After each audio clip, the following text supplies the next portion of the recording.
Hello welcome guys, स्वागत है आप सभी का हमारे एक और नए वीडियो में।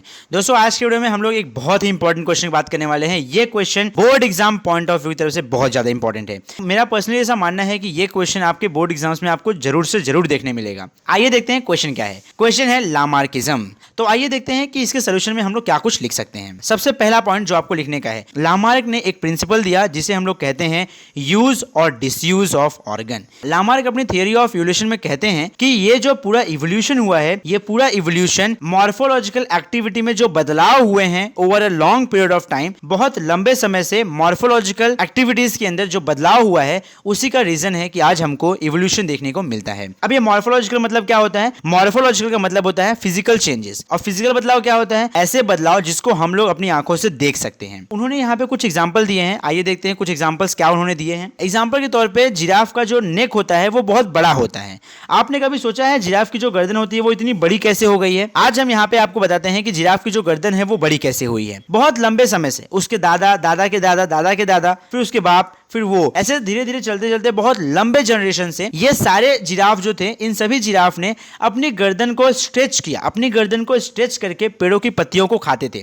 जो ऊंचे ऊंचे पेड़ थे, उन ऊंचे ऊंचे पेड़ों की अच्छी अच्छी पत्तियों को खाने के लिए ये अपनी गर्दन को स्ट्रेच करते थे। तो इससे क्या हुआ? Over a long period of time ये जो पूरा सीन चला, यही सीन की वजह से जिराफ की जो गर्दन है वो आज हमें बड़ी दिखती है। दूसरा एग्जांपल लामार्क देते हैं, शोल्डर ऑफ आयरन स्मिथ। ये लोहार लोग का जो शोल्डर होता है वो इतना ज्यादा मजबूत क्यों होता है? क्योंकि बहुत लंबे समय से, बहुत लंबे जनरेशन से इनके दादा के दादा के दादा के बाप के सब क्या कर रहे हैं? लोहे को मार रहे हैं, हैमर कर रहे हैं। तो due to multiple repetitive hammering movement, ये जो लोहार लोग होते हैं इनका जो हाथ होता है, इनका जो शोल्डर होता है बहुत ज्यादा मजबूत होता है। लामार्क ऐसा कहते हैं कि ऑस्ट्रिच और ईमू के जो एंसेस्टर्स थे, इनके जो पूर्वज थे, उन्होंने अपने विंग्स का कभी यूज ही नहीं किया। जो ऑस्ट्रिच और ईमू है बहुत लॉन्ग पीरियड से सबके सब लेजीनेस शो कर रहे हैं। उनके पापा लेजीनेस शो किए, उनके दादा लेजीनेस शो किए, सबके सभी आलसी हैं। कोई भी उड़ने की कोशिश ही नहीं किया। तो जब कोई उड़ने की ही कोशिश नहीं किया बहुत लंबे समय से, तो इनके जो विंग्स थे, इनके जो पंख थे, वो क्या हो गए? वो वीक हो गए। और आज के समय में अगर कोई ईमू, अगर कोई ऑस्ट्रिच चाहे उड़ने के लिए,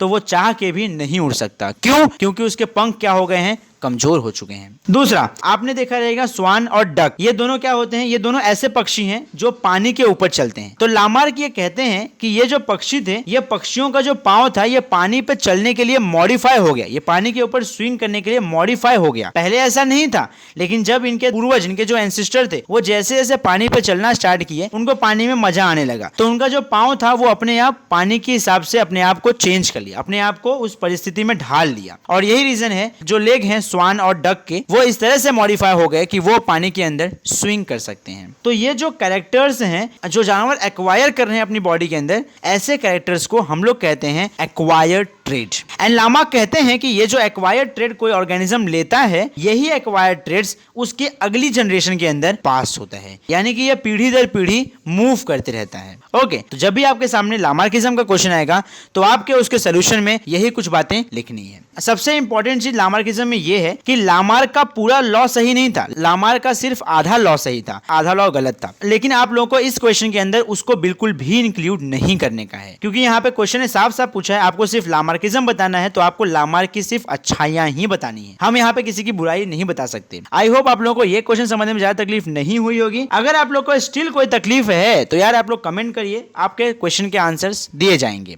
एंड अगर आप लोग को हमारी वीडियो से कुछ वैल्यू सीखने मिलती है तो फटाफट चैनल को सब्सक्राइब करें। इसके आगे के कंटेंट आपको नेक्स्ट वीडियो में देखने को मिल जाएंगे। As usual, thank you for watching. जय हिंद।